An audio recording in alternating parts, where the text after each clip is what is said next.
अस्सलाम वालेकुम students, welcome to 000 introvert. आज की वीडियो में हम थ्योरी ऑफ ऑटोमेटा CS 402 के लेक्चर नंबर 23 को कवर करेंगे।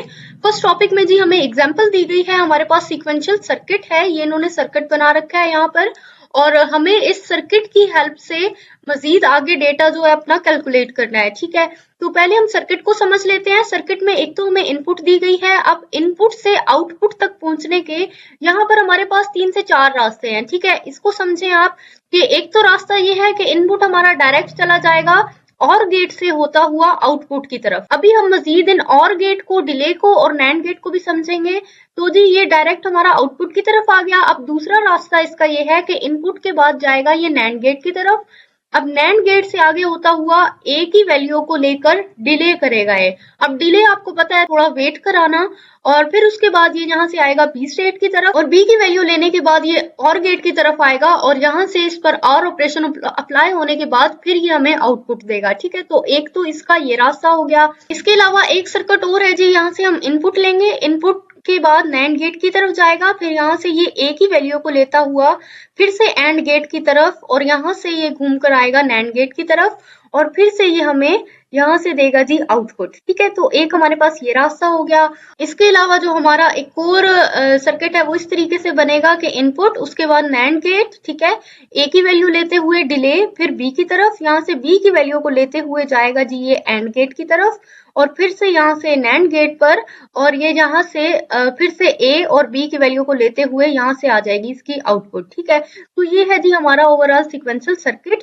अभी इसमें एक तो आपको इन रास्तों को समझ लेना है, ठीक है, कि किस तरीके से हम इनपुट ले रहे हैं, किस तरीके से आउटपुट जा रही है, और दूसरा आपको समझ होनी चाहिए हमारे ये जो गेट्स हैं, ठीक है, नैंड गेट, और गेट और एंड गेट, ये सब चीजें मैंने यहाँ मेंशन कर दी हैं। मैं आपको मजीद समझा भी देती हूँ। लेट्स सपोज ये जो हमारा नैंड गेट है, ठीक है, यहाँ पर आप देखें हमने यहाँ 4 इनपुट ली हैं, 00 और 11। अब आप लोग पूछेंगे कि हमने 4 इनपुट ही क्यों ली हैं, तो आप देखें इनपुट हमारे पास यहाँ पर कितनी है, 2, ए और बी। ठीक है, तो जब भी हम कोई भी डेटा इनपुट करते हैं तो उन्हें मैनिपुलेट करने के लिए हमें मिनिमम भी 2 डिजिट्स तो चाहिए, एक ए का चाहिए, दूसरा बी का चाहिए। ठीक है, तो हम यहाँ पर 2 लिखेंगे।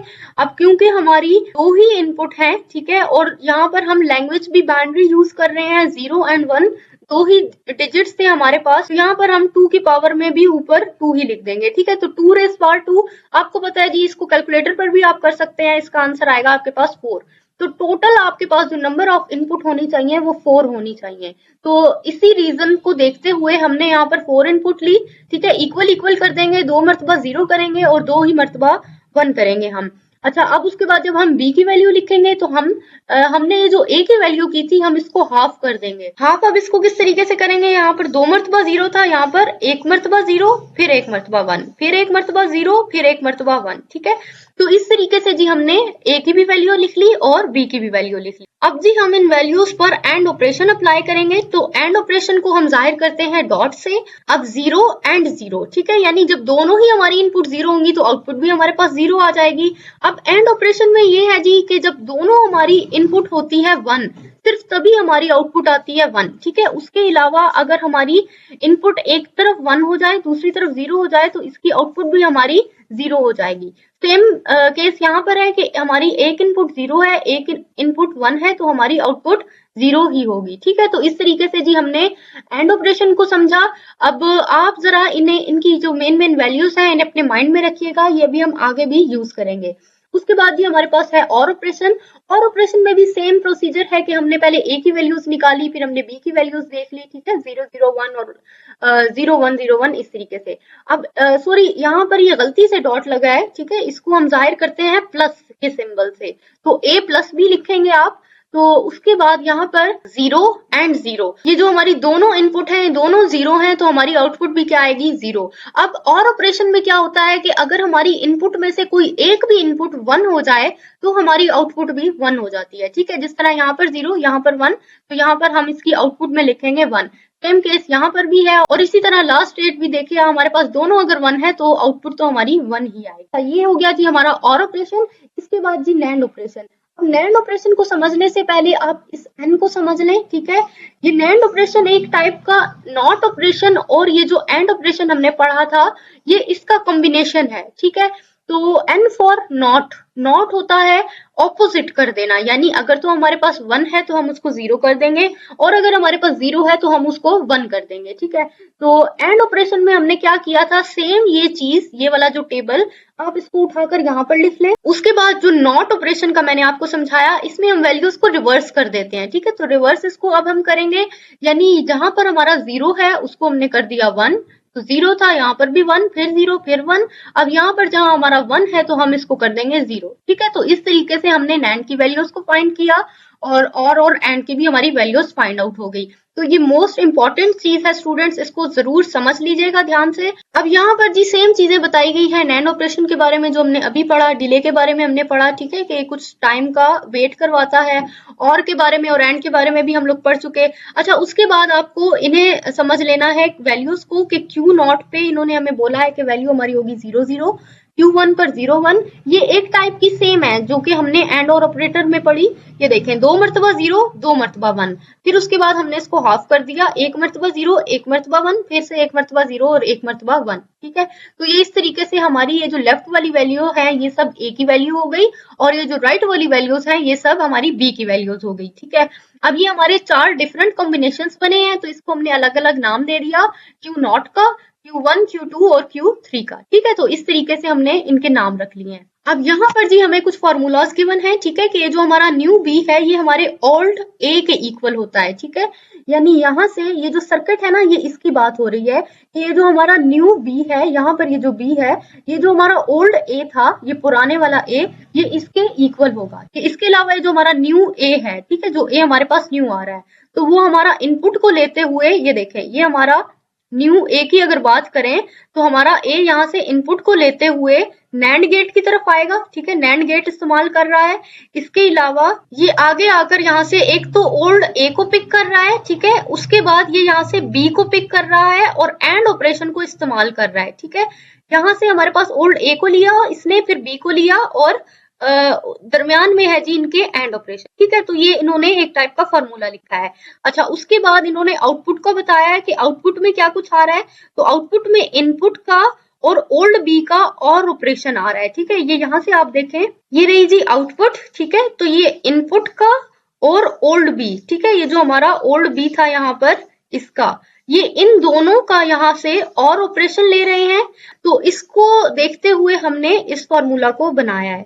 तो ये तीनों फॉर्मूले जी मोस्ट इंपॉर्टेंट है, नेक्स्ट हम इन्हें इस्तेमाल करेंगे। अच्छा, उसके अलावा यहाँ पर बताया गया है कि जो आपका ओल्ड ए था और ओल्ड बी था, तो ये इंडिकेट कर रहा था कि करंट मौजूद है या फिर नहीं, और ये कब की बात कर रहा था, बिफोर इनपुट की, ठीक है, यानी जब हमने इनपुट किया उससे पहले की बात कर रहा था कि उससे पहले क्या करंट मौजूद है या फिर नहीं।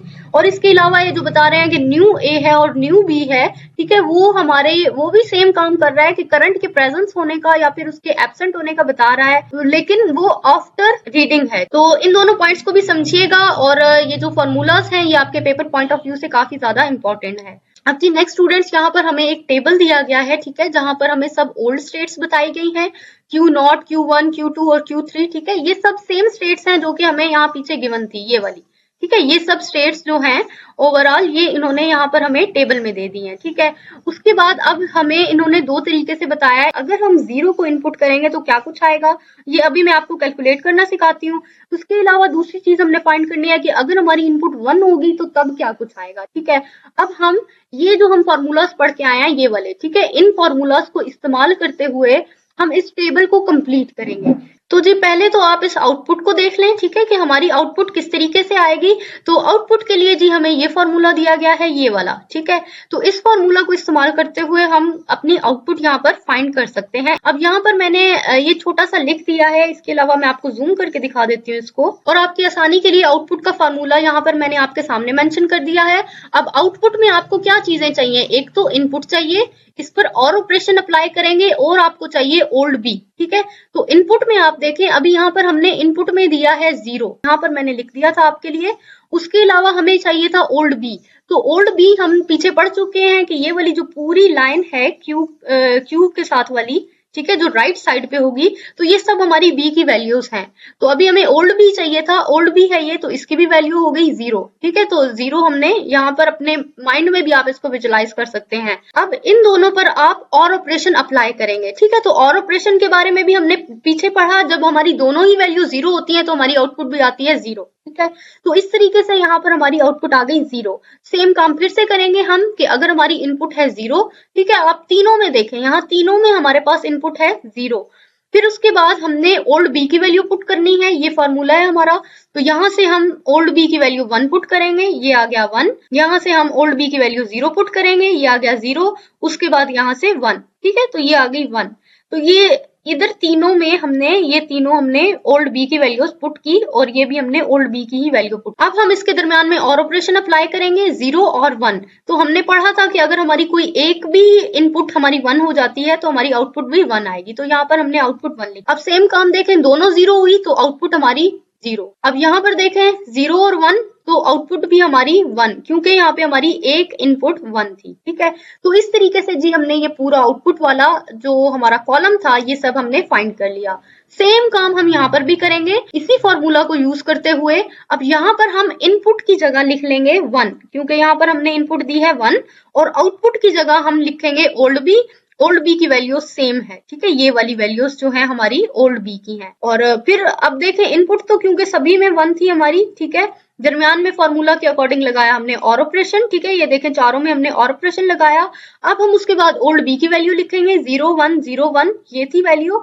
यहाँ पर भी 0 1 0 1। ठीक है, ये हमने लिख ली। अब इन पर जब हम और ऑपरेशन लगाएंगे तो और ऑपरेशन का हमने पढ़ा था कि अगर कोई एक भी वैल्यू 1 हो जाएगी तो आउटपुट आएगी हमारे पास 1। तो देखिए हम 1 और 0 करेंगे तो आउटपुट आ गई 1। अब यहाँ पे फिर से 1 और 1, आउटपुट फिर से 1। यहाँ पर भी 1 और 0, आउटपुट 1, 1 और 1, आउटपुट 1। ठीक है, तो जी इस तरीके से हमने ये भी अपनी आउटपुट वाला जो पूरा हमारा कॉलम था इसको भी फाइंड आउट कर लिया। अच्छा जी, अब स्टेट्स को जब हम फाइंड आउट करेंगे तो इसके लिए हमारे पास दो फार्मूलाज हैं। एक तो हमें न्यू ए को फाइंड करना है, एक हमें न्यू बी को फाइंड करना है। अच्छा, अब आप लोगों ने पीछे भी पढ़ा था, जिस तरह ये वाली साइड, ये इस तरफ वाली हमारी ओल्ड बी की थी और इस तरफ वाली हमारी ओल्ड ए की थी। तो सेम प्रोसेस यहाँ पर है। तो ये वाली जो हमारी साइड है, ठीक है, तो ये हमारी हो गई न्यू ए की साइड। इसी तरह ये वाली जो साइड है ये हो गई हमारी न्यू बी की साइड। सेम काम यहाँ पर भी हुआ है कि ये जो साइड है पूरी हमारी न्यू ए की साइड और ये वाली साइड जो है पूरी न्यू बी की साइड। तो इसको हम कैलकुलेट करने के लिए इन दोनों फार्मूलाज को इस्तेमाल करेंगे।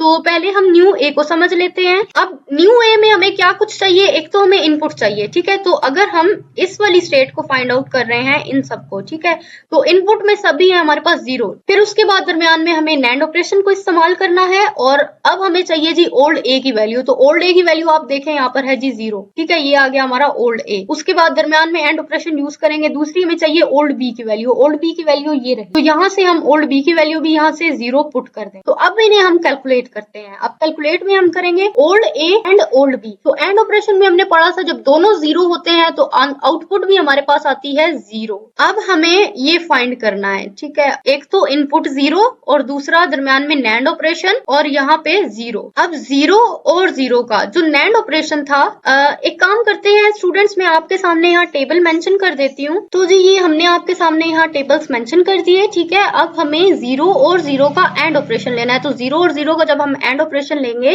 तो यहाँ पर हमारे पास आउटपुट आ जाएगी 1। ठीक है, तो अब ये 1 आई, हम इस 1 को यहाँ पर मेंशन कर देंगे। अब हम सेम काम यहाँ नीचे वाली वैल्यू पर भी करेंगे। ठीक है, हमें पहले तो चाहिए इनपुट। इनपुट थी हमारे पास 0, तो यहाँ पर हम 0 मेंशन कर देंगे। उसके बाद हमें नैंड ऑपरेशन अप्लाई करना है। ओल्ड ए को आप देखें तो ओल्ड ए हमारे पास 0 है, 0 लिखे यहाँ पर, और एंड ऑपरेशन।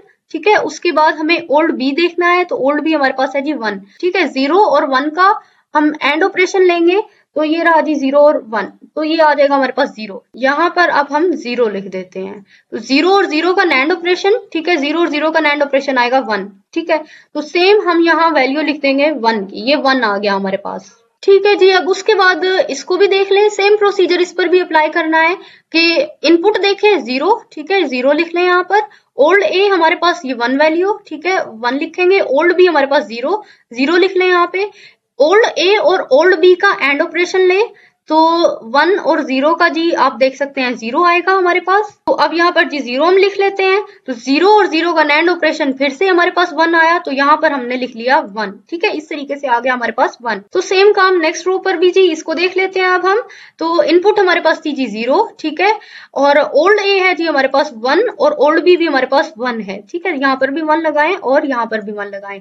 अब 1 और 1 का एंड ऑपरेशन है जी हमारे पास 1 आएगा। तो यहाँ पर जी अब हम लिख लेते हैं 1। 0 और 1 का जब हम एंड ऑपरेशन लेंगे तो ये रहा जी 0 और 1, इसका भी हमारे पास NAND में आया 1। ठीक है, तो इस तरीके से यहाँ पर आ गया 1।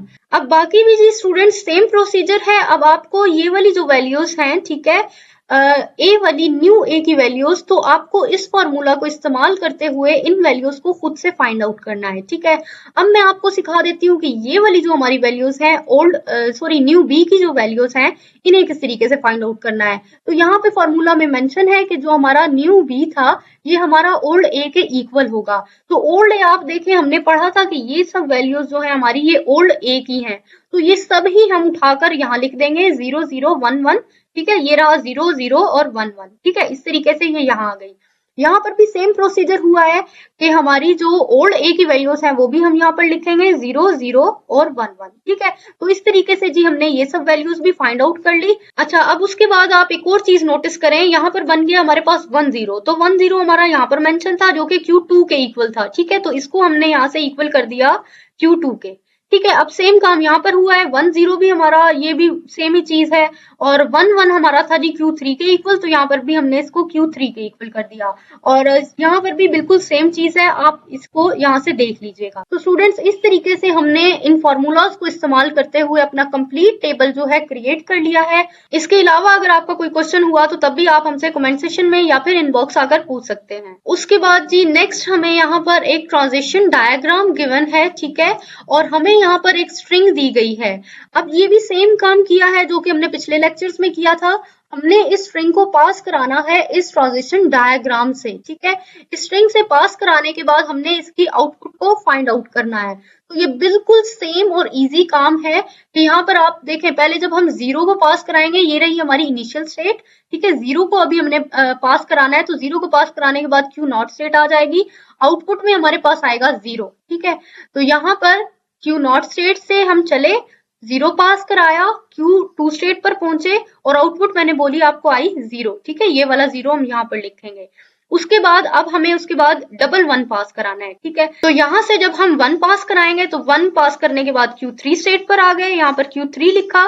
ठीक है, और आउटपुट आई जी हमारे पास 1, तो यहाँ पर हम 1 लिखेंगे। फिर से हमें 1 को ही पास कराना है, तो 1 पास कराएंगे, Q1 स्टेट पर चले जाएंगे, ये आ गई Q1 स्टेट, आउटपुट आई हमारे पास 1। ठीक है, यहाँ पर हम 1 लिखेंगे। उसके बाद अब हमें फिर से 0 पास कराना है, तो जब हम 0 पास कराएंगे तो हम आ जाएंगे Q2 स्टेट की तरफ। ठीक है, और आउटपुट आएगी हमारे पास 1, तो ये जी Q2 स्टेट और आउटपुट हमारी 1। उसके बाद अब हमें 3 दफा जो है 1 को पास कराना है, तो 3 दफा 1 को पास कराने के लिए इधर आएंगे हम। ठीक है, Q3 स्टेट की तरफ, ये आ गई Q3, आउटपुट आई 1, तो 1 यहाँ पर हमने लिख लिया। उसके बाद दोबारा से हमें 1 को ही पास कराना है, फिर से हम 1 को पास कराएंगे, Q1 स्टेट पर आ जाएंगे, ये आ गया Q1, आउटपुट आई 1। ठीक है, यहाँ पर हमने 1 लिख लिया। उसके बाद फिर से 1 पास कराएंगे, तो ये जी हम 1 पास कराते हुए Q2 स्टेट की तरफ आ गए, Q2 लिखा, आउटपुट आई हमारे पास 1। ठीक है, यहाँ पर हम 1 लिख लेंगे। अब एंड पे है जी हमारे पास 0, अब हमें 0 पास कराना है, तो यहाँ से जब हम 0 पास कराएंगे तो ये आ जाएगा Q3 स्टेट की तरफ और आउटपुट आ जाएगी हमारे पास यहाँ 0। ठीक है, तो जी इस तरीके से हमने इस ट्रांजिशन डायग्राम से इस स्ट्रिंग को पास कराया और ये सब हमारे पास ये आउटपुट जाहिर हो गई। ठीक है, तो जी यहाँ पर जी स्टूडेंट्स हम लोगों का लेक्चर नंबर 23 जो है वो बिल्कुल कंप्लीट होता है। आई होप सो आपके सभी कॉन्सेप्ट क्लियर हो चुके होंगे। अगर फिर भी आपका कोई क्वेश्चन है तो आप हमसे पूछ सकते हैं। Thanks for watching my video. हमारी वीडियो को लाइक करके शेयर जरूर करिएगा और हमारे चैनल को भी लाजमी सब्सक्राइब कर लें। अल्लाह हाफिज।